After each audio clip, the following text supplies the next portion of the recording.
Say she a gold digger. She ain't messing with no broke niggas. Fun line, but not so fun when people who shouldn't be saying it say it.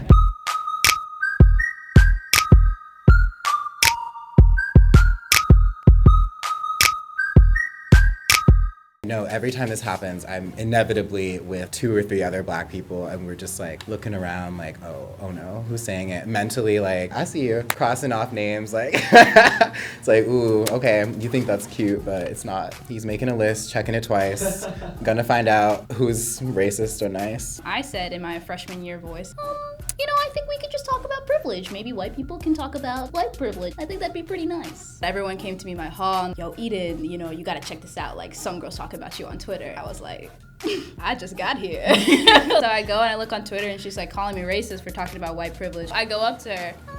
I think we had a bit of a misunderstanding. Can we talk about this? Bruh. She goes off. She came for my entire life without even knowing me. She was just tired of like feeling guilty for something her ancestors did a million years ago. And she has a black roommate, for God's sake, you know what I mean? She can't possibly be racist. So I was born and raised in Vietnam. So the idea of being politically correct and the freedom of speech are, it wasn't taught, it wasn't discussed about. So moved here, my high school and my friends just somehow didn't really talk about it. And I didn't even know what it was, And then I went to Will & Mary after your crazy freshman year. Well, I don't know if you can relate. I started to take a step back, think of my language. Hey dude, you didn't know the history of this, you didn't know how it's affecting me. Yeah, I learned to be politically correct, or in my own terms, just become polite and be aware. But when it comes to things like human dignity, I don't consider that politics. For example, disrespecting whole groups of people. Trans people have no place in Greek life.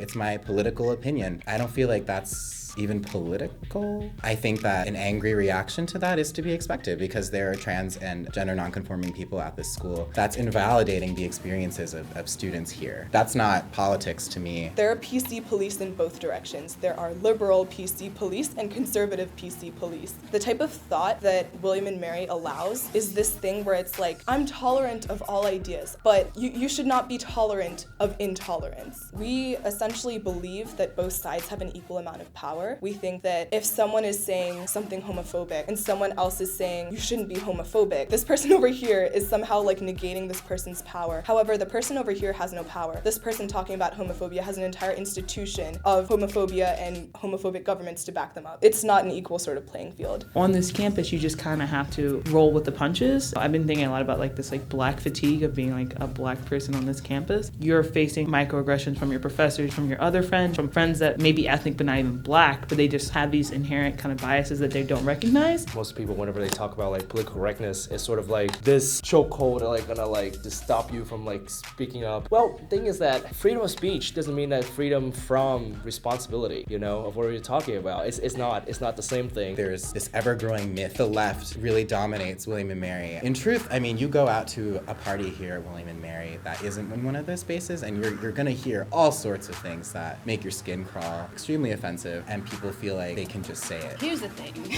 No one comes out the womb being like completely politically correct. Black power. Yeah. Like, institutional you walk out racism with is real. a pick in your head. Exactly. People think that if you are calling someone out on something and saying what you just said is transphobic, is Islamophobic, whatever it is, that doesn't mean that you should be quiet. Actually, what it's meaning is that someone's telling you you're stopping the conversation for someone else. How is this building a tribe? Which Right. is also an issue, is the use of tribe at Can William we Mary. use the word tribe? As a Native American, I'm leaning towards no.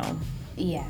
People use freedom of speech as a means to not communicate and not to compromise on different issues. I'm out. Then you... All right, see you guys. And it's one. All right.